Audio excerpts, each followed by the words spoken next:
ကယ်တော့မြန်မာပြည်အလဲပိုင်းမန္တလေးတိုင်းဒေသကြီးမြင်းကြံခရိုင်မှာတော့ဘာသာရေးနိုင်ငံရေးပညာရေးစတဲ့ရေးပေါင်းများစွာနဲ့တမိုင်းတွင်တဲ့မျိုးလေးတစ်မျိုးဆိုရင်လည်းမမှားပါဘူးဘာသာရေးဘက်မှာကျွန်တော်တို့ကြည့်မယ်ဆိုလို့ရှိရင်ကဘာကျော်ဂင်းနစ်စံချိန်တင်မင်းကွန်းဆရာတော်ဘုရားကြီးဦးဝီစိတ်တာဇွန်လုံးဆရာတော်ဘုရားကြီးဦးကဝီစန်းကြဆရာတော်ဘုရားကြီးဗတ္တနာပညာသီရိလေးပါးသစ္စာဆရာတော်ဘုရားကြီးဦးလောကတိန်နာစတဲ့တခြားသောယဟန္တာများစွာပေါ်ပေါက်ခဲ့တဲ့မျိုးလေးတစ်မျိုးဆိုရင်လည်းမမှားပါဘူးခင်ဗျာဒီနေ့မှာတော့မန္တလေးတိုင်းဒေသကြီးမြင်းကြံမြို့နယ်အတွင်းမှာရှိတဲ့ကန်စင်းတောင်ကျေးရွာရဲ့သမိုင်းအကျဉ်းလေးကိုတွားရောက်ရိုက်ကူးမှာဖြစ်ပါတယ်အားလုံးပဲလိုက်ပါကြည့်ရှုပေးဖို့ဖိတ်ခေါ်လိုက်ပါတယ်ခင်ဗျလူမှာအထုပ်ပန်းနဲ့ရွာမှာပြုတ်ပန်းနဲ့ရွာပြုတ်ပန်းမှာဒီလိုပါနောယထာလက်ထက်ရွာချင်းဆက်ကင်းစင်လို့ကင်းစင်တဲ့ရွာခေါ်ခဲ့ရာကကာလဥရေလျောဘောဟာရဝိပန္လာတာသဘောနဲ့နောင်သောအခါကန်စင်ရွာတဲ့ကင်းစင်ကနေပြောင်းပြီးကန်စင်ရဲ့လို့ခေါ်ခဲ့ကြောင်းကိုရှေးသူအောင်စကားစဉ်ဗဇက်ရာဆိုမှာဒီတိုင်းလာပါလေကန်စင်ဆိုတာနှစ်ဆင့်ရှိလို့တရွာကတောင်ရွာတရွာကမြောက်ရွာတဲ့တရွာနဲ့တရွာတခေါ်တာဝေးပါလေတောင်ရွာကတုံးခေါက်ရင်မြောက်ရွာကခွေးတွေဥပြီး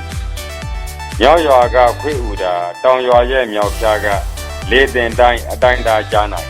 ရွာနဲ့ရွာကြားမှာဒူသွားလန်းလဲသွားလန်းကျန်းတော်ကျန်းပေမဲ့လမ်းဖုံအသွဲဘယ်လန်းကသွားယထာမပေါက်ကားမရောက်ပေမဲ့နွားငေါက်တန်အမြဲကြား900အတွင်းနဲ့ခွေးတဟောင်မှာကန်စင်လေးရန်နေဝေး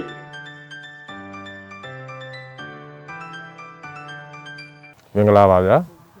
ဖုံကတော့မန္တလေးတိုင်းဒေသကြီးမြင်းကြံမြို့နယ်ကန်စင်းတောင်ကြီးရွာဖြစ်ပါတယ်ဦးစင်းရတောင်မွေးရဇာတိပေါ့ဦးစင်းရဘွဲတော်ရဲ့နာမည်ကတော့အရှင်ရတဝန်သာမြစ်တာရွှေစင်မြင်းကြံဆရာတော်သာသနာပြုနယ်လေဓမ္မကတိကဆရာတော်ဖြစ်ပါတယ်ကန်စင်းရွာဆိုသည့်တမိုင်းကြီးလေးမှာဦးစင်းတို့ဟာဆိုလို့ရှိရင်ခုတက်တော်မှာ20ခွန်ဖြစ်ပါတယ်ဝါတော်ကတော့9ဝါပေါ့နော်ဦးစင်းတို့အသေးလောက်ဆိုလို့ရှိရင်တမိုင်းကျောင်းကအနော်ရထာမင်းလက်ထက်ခါလောက်ပေါ့နော်ရထာမင်းလက်ထက်ကလာကင်းစင်းသည့်အတွက်ကင်းစင်းခံရသည့်အတွက်ဟောရကဒီကြီးရွာလေးဟာကန်စင်းကြီးရွာလို့အမည်တွင်ခဲ့တယ်ဟုတ်ကဲ့ဖုံတို့ရွာဆိုလို့ရှိရင်တစ်ချိန်ကရှေးဟောင်းသမိုင်းအမွေနှစ်တွေအများကြီးရှိခဲ့ပါတယ်ဇေဒီပထိုးတွေရက်တော်မူတွေဗရကဘာကိုရည်ညွှန်းပြီးတော့ဖျားငါးစုတဲကဲသည့်အရာမှာဦးဇင်းတို့ယခုဖူးမြင်ရမှာကတော့တဆူပဲဖူးမြင်ရပါတော့မယ်ဖျားငါးစုရှိတဲ့ထဲမှာရက်တော်မူ၄စုကမတမာသူများပြတ်ဆောင်မှုကြောင့်ပြန်လည်းမရရှိပါဘူးဒီရက်တော်မူတဆူကတော့နှစ်ပေါင်းကာလကြောင်းတချို့ကတော့ဦးဇင်းတို့ဒီတမိုင်းသုတေသနာရှင်များတော်တော်ပြောကြားချက်ရာဖုံဒီကရုပ်ပွားတော်မြတ်ရဲ့ပုံကိုပြကြည့်တော့အင်းဝခေလက်ရလို့လည်းသူတို့တမိုင်းသုတေသနာရှင်တွေကပြောကြတယ်ပေါ့နော်တမိုင်းသုတေသနာရှင်ကပြောကြတယ်ဒီခြေတော်ရာကတော့ဦးဇင်းတို့မတမာသူများပြဆောင်သွားတဲ့ထဲမှာမြင်းကြံမန္တလေးကားလမ်းဘေးမှာရှိတဲ့ဦးဇင်းတို့တဲရွာဆိုတဲ့ရွာလေးရဲ့ဘေးမှာကားလမ်းဘေးမှာဦးဇင်းတို့ပြန်လဲရရှိခဲ့တယ်ပေါ့ဒီလိုပြန်လဲရရှိခဲ့တဲ့ခြေတော်ရာရဲ့အကြောင်းကိုပြောရမယ်ဆိုလို့ရှိရင်အင်မတန်မှတကူကြီးများလာတဲ့ခြေတော်ရာဗုဒ္ဓခြေတော်ရာပေါ့နော်နှစ်ပေါင်းများစွာကြာခဲ့ဒီလည်းဖြစ်ခဲ့ပါတယ်ဗုဒ္ဓခြေတော်ရာအင်မတန်မှတကူကြီးခဲ့တဲ့အတွက်ကြောင့်ဦးဇင်းတို့ကြေးရွာသူကြေးရွာသားတွေပြန်လဲကိုးကွယ်ပူဇော်ခွင့်ရခဲ့အောင်လည်းပဲဦးဇင်းတို့ဝမ်းသာပီတိဖြစ်မိတယ်ပေါ့နော်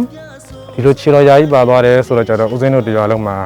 ဝမ်းလဲကြေကွဲစရာဖြစ်တဲ့အတွက်တော့ဖုံတို့လည်းစိတ်မကောင်းခဲ့ဘူးဖုံတို့ဘာလို့စိတ်မကောင်းခဲ့လဲဆိုတော့ကျတော့ဦးဇင်းတို့ရဲ့သမိုင်းအမွေနှစ်တွေမရှိခဲ့တော့ဘူးသမိုင်းအမွေတွေမရှိတော့ခြေတော်ရာကြီးကြောက်ဆုံးသွားပြီဆိုတော့ကျတော့အားလုံးဝမ်းလဲကြေကွဲဆိုဖြစ်ခဲ့ကြတယ်အဲ့ဒီကကျန်ဖះရဲ့တကူတော်ကြောင့်ဒီနေ့မှာလဲထွန်သမားတအုပ်ကသူ့ရဲ့လဲထဲမှာထွန်ရရင်းနဲ့ပထမဆုံးရက်မှာအဲ့ဒီကလဲကွက်ထဲမှာနွားနှစ်ကောင်ကထွန်ရပြီးလို့ရတဲ့ထဲမှာနောက်ဆုံးရက်မှာမတမာသူများပြင်းဆောင်လေရဲ့အဲ့ဒီကခြေတော်ရာနေရာမှာနွားတွေကမသွားဘူးပေါ့နော်နွားတွေရှိရမသွားဘူးဘလို့မှရိုက်နေလို့မရတော့ကြတော့အဲ့ဒီကခြေတော်ရာနေရာဟိုဒီလဲထွန်သမားကမတမာသူတွေဒီခြေတော်ရာကြီးကိုခိုးဝူကျူဖွက်ထားတယ်လို့မသိခဲ့ရဘူးပေါ့နော်သူကနွားနှစ်ကောင်ဟာအင်မတန်မှရုန်းကန်ပြီးတော့ဘလို့မှရှေ့ကိုမသွားဘူးအဲ့ဒီကခြေတော်ရာကိုကြော်ပြီးတော့နွားတွေကမသွားဘူးပေါ့နော်နွားတွေမသွားတော့ဒီကလဲထွန်းတဲ့လဲပိုင်းရှင်ကနေပြီးတော့ဒီနေရာဟာတခုခုရှိလိုက်မယ်လို့သူကနေပြီးတော့ဒီတူးဖော်ကြည့်ရပေါ့ပထမဆုံးတူးဖော်ကြည့်တော့ကောက်ရိုးတွေတွေ့တယ်ဒုတိယတူးဖော်ကြည့်တော့ကြတော့ဗုဒ္ဓခြေတော်ရာတွေ့ခဲ့တယ်ပေါ့နော်ဇေဒီရုပ်ပွားတော်လေးတွေနဲ့အဲ့လိုပြန်လဲတွေ့ခဲ့တော့ကြတော့အဲ့ဒီကအချိန်ခါမှာ ဒီလေသမားတွေကနေပြီးတော့အဲ့ကြေးရွာနာနေတဲ့ခင်မကန်ဆိုတဲ့ကြေးရွာဖုန်ကြီးကျောင်းမှာဒီခြေတော်ရွာကိုပူဇော်တညတာပူဇော်ခဲ့တယ်ပေါ့လို့သတင်းဌာနရတော့ဖုံဖုံတို့ကနေပြီးတော့ဒီကြေးရွာလူကြီးမင်းများတွေရောသွားပြီးတော့ဖုံဖုံတို့ပါဝင်ပေါ့သွားပြီးတော့ကြီးတဲ့ချိန်ခါမှာဒီဗုဒ္ဓခြေတော်ရွာဖုံဖုံတို့ရွာရဲ့ခြေတော်ရွာဖြစ်နေတယ်ပေါ့နော်အင်မတန်မှတကိုးကြီးခဲ့တယ်ပေါ့နော်ပြန်ပြီးတော့ကိုးကွယ်ခွင့်ရတာလဲဒီခုမှဆိုလို့ရှိရင်ဗုဒ္ဓခြေတော်ရွာကြီးကိုလည်းဦးဇင်းတို့ကျောင်းဆောင်အသင်းနဲ့ပြန်လည်ပူဇော်မှာဖြစ်ပါတယ်အဲ့လိုကျောင်းဆောင်အသင်းနဲ့ပြန်လည်မှာပူဇော်ဖြစ်တဲ့အတွက်ဖုံဖုံတို့ခြေရွာလေးကအင်ဂျီဟာဖြင့်150ကျော်လောက်ပဲရှိရပေါ့နော်ဒီကန်တင်ခြေရွာလေးကအင်ဂျီအင်းအားလည်းနည်းပါတယ်ဘယ်လိုမှဒီလိုရှေးဖျားကြီးတွေပြုပြင်မယ်ဆိုတော့ကြတယ်ငွေအင်းအားမတက်နိုင်ဘူးပေါ့နော်ဒီလိုမျိုးအနေနဲ့ကြကဖျားမှာစူပေါင်းပြီးတော့ဦးဇင်းတို့ခြေရွာလေးကိုဒီလိုပြုပြင်ရတာပေါ့နော်တစ်ခုပြီးတစ်ခုဖုံဖုံတို့ခြေရွာမှာဆိုလို့ရှိရင်ပြုပြင်စရာအမွေနှစ်တွေအများကြီးကြံပါသေးတယ်နော်အဲ့လိုပြုပြင်စရာအများကြီးကြံနေကြဒီဗုဒ္ဓခြေတော်ရာကိုတော့ဦးဇင်းတို့နောက်ထပ်မသမသူလက်ထဲမှာပြန်ပါသွားမှာစိုးသည့်အတွက်ဦးဇင်းတို့ကနေပြီးတော့ရှေးအောင်အမွေနှစ်ကိုပြန်ထိန်းသိမ်းပြီးတော့မှာဖြစ်ပါတယ်ရွှေဘော်ကျွန်းဆရာတော်ကြီးရဲ့ဒီမှာသတင်းသုံးသွားတယ်ဆိုတာဟုတ်ပါတယ်ဦးဇင်းတို့ကန်းစင်ကြီးရွာဟာတစ်ချိန်လုံးကအင်မတန်မှနာမည်ကျော်ကြားခဲ့တဲ့စာသင်တဲ့တိုက်လို့လည်းဆိုနိုင်ပါတယ်ပေါ့နော်ဦးဇင်းတို့ဒီကြီးရွာလေးမှာဆိုလို့ရှိရင်စာသင်တိုက်ကသံဃာအပါ100လောက်ရှိတယ်ပေါ့နော်တန်ဃာအပါ100လောက်ဒီရွာလေးမှာဒီလိုတန်ဃာအပါ100နဲ့ဒီလိုဆုံးကုန်းကိစ္စတွေဘလို့အစီအစဉ်ပြင်းလဲဆိုရင်ဆရာတော်ကြီးဟာအင်မတန်မှကိုဖုံးကန်အင်မတန်မှကြီးမြတ်တယ်ပေါ့နော်ဩဇာအာဏာလည်းရှိခဲ့ပါတယ်ဒီကြေးရွာပလေးကိုရွာနဲ့ဆိုလို့ရှိရင်ဒီတန်ဃာအပါ100ကိုဘလို့မှဆုံးကုန်းမလောက်နိုင်ဘူးပေါ့နော်တန်ဃာအပါ100အားဆိုလို့မနေဘူးပေါ့နော်ဘေးရွာနေပြီးတော့ရွာနေပလေးတွေကိုဆုံးကထွက်တယ်အဲ့လိုကနေပြီးတော့ဦးဇင်းတို့ဒီရွာစာသင်တိုက်ကြီးရှိခဲ့တယ်ပေါ့နော်တီးရှိခဲ့တယ်ပေါ့ပထမဆရာတော်ကတော့ဒီဦးဇင်းတို့စာပေမှာညဝါဆိုလို့ရှိရင်မတရားကိုကြွမ်းတယ်ပေါ့နော်အဲ့ဒီဆရာတော်ရဲ့ဘွဲကတော့ဥတမိကလို့ခေါ်ပါတယ်ရွှေဘော်ကျွန်းဆရာတော်ကြီးဟာဆိုလို့ရှိရင်ဦးဇင်းတို့ကြေးရွာစာသင်တိုက်ကြီးရဲ့ရှင်သာမဏေဘွားမှာသူတို့ဒီဘေးဆုံးပေါ့နော်ဘေးဆုံးဖြစ်ခဲ့တဲ့ဒီစာသင်တိုက်ကြီးပျက်စီးသွားတဲ့အကြောင်းကဒီလိုပလေယောဂါတွေဖြစ်တဲ့အတွက်ဦးဇင်းတို့ရွာစာသင်တိုက်ကြီးပျက်စီးခဲ့ရတယ်ပေါ့နော်ဦးဇင်းတို့ဒီဗုဒ္ဓဘာသာမှာဆိုလို့ရှိရင်စာသင်တိုက်ဖြစ်ဖို့ဆိုတာအင်မတန်မှခဲရင်ပါတယ်ဘုန်းတို့ကြေးရွာဒီဟာတဝါကူလို့လည်းခေါ်ပါတယ်ဘုံဘုံတို့ကြေးရွာနေရတော့မိုးချိုးဖျားလို့လည်းခေါ်ပါတယ်ပေါ့နော်ဇေဒီတော်မြတ်ကြီးရောဘုံဘုံတို့ကဒီကဇေဒီတော်မြတ်ကြီးကိုအတိတ်တစ်ဖန်ပြန်လဲပြုပြင်မှာပေါ့ဘုံဘုံတို့စက်ကြည့်မှာဆိုလို့ရှိရင်ဒါအနော်ယထာမင်းလက်ထက်ခဏရဆိုလို့ရှိရင်တော်တော်လေးလဲကြာခဲ့ပြီဒီကဇေဒီတော်မြတ်ကြီးဦးဇင်းတို့ကိုပြန်ပြင်မှုမယ်ဆိုပြန်ပြုပြင်မိုးမှန်ရမှာပေါ့နော်ဒီထက်မကပျက်စီးယုံယွံသွားမှာဘုံဘုံတို့ကစိုးရိမ်နေပြုပြင်တဲ့အခါမှာဆိုလို့ရှိရင်ဒီလိုရှေးလက်ရာတွေကိုပြန်ပြီးတော့မရနိုင်တော့တာတော့ဘုံဘုံတို့တည်ရပေါ့လေတည်တော့ညာလည်းပဲဖုံဖုံတို့ဒီယခုဇေဒီတော်မြတ်ကြီးတွေကိုပြန်ပြီးတော့မပြုတ်ရင်ဘူးဆိုလို့ရှိရင်ဒီထက်မကပြက်စီးတော့မယ်เนาะဒီတော့မကပြက်စီးတော့မယ်ဆိုကြတော့ဖုံဖုံကနေပြီးတော့အနေနဲ့ရဲကဖျားရကဖျားမာတွေကိုဖုံဖုံဒီဇေဒီတော်မြတ်ကြီးပြုတ်ပြင်နိုင်ရင်အတွက်တိုက်တွန်းနှိုးဆော်ခဲ့တယ်ပေါ့လေလှူလဲလှူကြပါတယ်ယခုမှဆိုလို့ရှိရင်ဒီဇေဒီတော်မြတ်ကြီးဟာပြန်ပြီးတော့ပြုတ်ပြင်ပါမယ်အင်မတန်မှထူးဆန်းစရာကောင်းတာဒီတဝါကူထဲမှာရွှေအစစ်ဖြင့်ပူဇော်ထားတဲ့ရုပ်ပွားတော်မြတ်ရှိတယ်ဒီရုပ်ပွားတော်မြတ်ကတော့ယခုချိန်ကမှတော့မရှိတော့ဘူးပေါ့နော်မတမာသူများပြန်ဆောင်သွားသည့်အတွက်မတမာသူများလက်ထက်ထဲမှာပါသွားတယ်ပေါ့နော်အင်မတန်မှထူးဆန်းတဲ့အရာလေးကတော့ရုပ်ပွားတော်မြတ်မရှိတော့လည်းပဲဗုဒ္ဓရဲ့အရေးတော်မြတ်ဟာကြံရစ်ရှိနေပါတယ်ယခုချိန်ထိနော်အဲ့ဒီကဟာလေးကတော့အင်မတန်မှကိုထူးဆန်းစွာယခုချိန်ထိဖူးမြင်ရပါတယ်ရှိခဲ့ပေါ့ဒီကျောင်းတိုက်ကြီးထဲမှာဒီဦးဇင်းတို့ဒီကန္နာခူရီဒီဘုံ9ဆင့်ရဲ့ဒီအတွင်းထဲမှာရုပ်ပွားတော်မြတ်ကြီးရှိခဲ့တယ်ပေါ့နော်ရုပ်ပွားတော်မြတ်ကြီးအင်မတန်မှကိုကြီးမြတ်လာတဲ့ရုပ်ပွားတော်မြတ်ကြီးရှိခဲ့တယ်ဒီရုပ်ပွားတော်မြတ်ကြီးဟာဆိုလို့ရှိရင်လည်းပဲဆရာတော်ဥတမိကစတင်တည်ထောင်ခဲ့တယ်လို့လည်းဦးဇင်းတို့ဒီရှေးလူကြီးတွေကဦးဇင်းတို့ပြောခဲ့ရပေါ့နော်ဆရာတော်ကြီးဟာဒီကဖရာဗုဒ္ဓဘိသိကအနေစာတင်မဲ့နေ့မှာရဟန်းတန်ဃာတွေစုံလင်းတဲ့အချိန်ကမှဆရာတော်ကြီးကိုပြင်းတဲ့အချိန်ကမှဆရာတော်ကြီးပြန်တော်မူသွားတယ်အဲ့ဒီနေ့မှာပဲပေါ့နော်ဆရာတော်ကြီးကဒီရုပ်ပွားတော်မြတ်ကြီးကိုအကုန်လုံးပြီးစီပြီးရဟန်းတန်ဃာတော်တွေအကုန်ကြွလာပြီးဗုဒ္ဓဘိသိကအနေစာတင်တော်မြတ်အခမ်းအနားမှာဆရာတော်ကြီးဟာသူ့ရဲ့အခမ်းအနားမှာပဲပြန်တော်မူသွားတယ်လို့လည်းဦးဇင်းတို့ရှေးလူကြီးတွေပြောခဲ့ပူပါတယ်ဒီလောကတေပတိဆိုရတော့ဒီလောကဆိုတာအတုမရှိပေါ့နော်အတုမရှိရအောင်နိုင်ဆိုတော့အားလုံးအတွင်းရန်အပြင်ရန်ကိုငြိမ်းအေးစေတဲ့သဘောမျိုးပဲပေါ့နော်အဲ့လို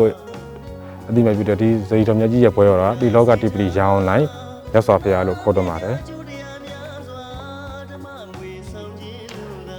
ဒီဇေယျတော်မြတ်ကြီးနဲ့လောကချမ်းသာစူတောင်းပြဇေယျတော်မြတ်ကြီးနဲ့ဆိုရင်တော့ဘုံဘုံတို့ဒ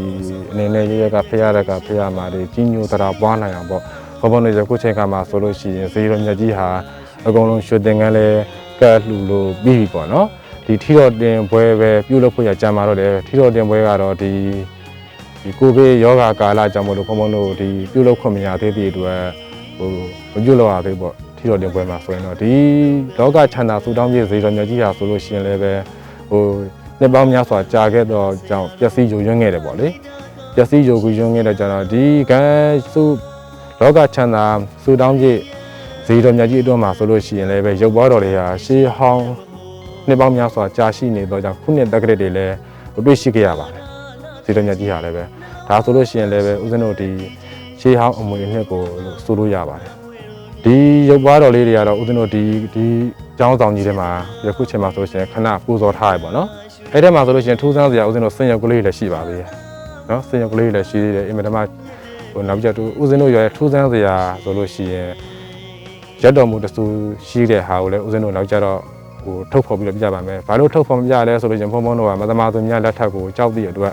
မသမသူများကိုကြောက်တဲ့အတွက်ဘုံဘုံတို့ယခုမှဆိုလို့ရှိရင်ရုပ်ပွားတော်လေးတွေရှိပါတယ်ရုပ်ပွားတော်လေးတွေရှိတော့ညာလည်းပဲလုံခြုံစိတ်ချတဲ့နေရာမှာဘုံဘုံတို့ခဏပူဇော်ထားပါတယ်ဘာလို့ဒီယခုလိုမျိုးအများပြည်သူကိုထုတ်ဖော်ပြီးတော့ဟိုပူဇော်ကိုမပေးရလဲဆိုလို့ရှိရင်ဘုံဘုံတို့မှာအခုကျောင်းဆောင်အသက်မပြီးသေးဘူးပေါ့နော်ဒီရုပ်ပွားတော်တွေဗုဒ္ဓခြေတော်ရာတွေဒီရက်တော်မူရုပ်ပွားတော်မြတ်တွေကိုပြန်လဲအသက်တစ်ဖန်ပူဇော်မယ်ဆိုကြဘုံဘုံတို့မှာကျောင်းဆောင်တွေလေးစောက်လိုက်တယ်ပေါ့နော်ကျောင်းဆောင်တွေလေးစောက်လိုက်တော့ကြတော့ယခုလိုမျိုးကျောင်းဆောင်တွေကမပြီးသေးဘူးပေါ့မပြီးသေးတော့အကျမ်းပဲပြီးသေးတယ်ဒါပေမဲ့ခုလိုမျိုးဘုံဘုံရက်ဒီ online မှာဆိုလို့ရှိရင်အနေနဲ့ရက်ကဈေးဖျားရကဖျားမှာတွေကတူတန်းညပါတယ်တူတန်းတော်ညလည်းပဲဘုံဘုံမှာပြုပြင်မှုမှန်စရာကြီးအများကြီးကြံနေသည့်အတွက်ဒီကျောင်းဆောင်တွေလည်းဘုံဘုံကဟိုအလူခံထားတယ်ပေါ့နော်ဒီကျောင်းဆောင်ကြီးပြီးလို့ရှိရင်တော့ဘုံဘုံအများပြည်သူဖူးမြော်နိုင်အောင်ဆိုပြီးတော့ဘုံဘုံရက်တော်မူရုပ်ပွားတော်တွေရောဗုဒ္ဓခြေတော်ရာတွေရောအကောင်လုံးဘုံဘုံကနေပြီးတော့ပူဇော်ခွင့်ပေးမှာပါပြန်ပြီးတော့ဒီလိုမျိုးပေါ့နော်ဘုံဘုံတို့ကြည်ရွာကိုမလေးတိုင်းဒေသကြီးငင်းချိန်မျိုးနဲ့ကန်စင်းတောင်ကြည်ရွာပြောလို့ရှိရင်ဟိုအားလုံးပြကြပါတယ်ပေါ့နော်ဒီလမ်းတွေမှာဆိုလို့ရှိရင်လည်းအင်မတန်လမ်းမဆက်သွယ်ရေးတွေကောင်းပါတယ်ဘုံဘုံတို့ရွာလေးကိုယခုလိုမျိုးရှေးဟောင်းအမွေနှစ်တွေရှိသည့်အနက်နော်အင်မတန်မှထိုးဆန်းစရာလေးတွေရှိတာလေးတွေလည်းကြီးကျင်နေဖိုးကျင်နေဆိုလို့ရှိရင်တော့အရောက်ဖိတ်ခေါ်ပါတယ်ဘုံဘုံတို့ကြည်ရွာမှာနော်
လိုပဲမင်းပွင့်ကြည့်ပါကွယ်အကျိုးရှိဖို့အတွက်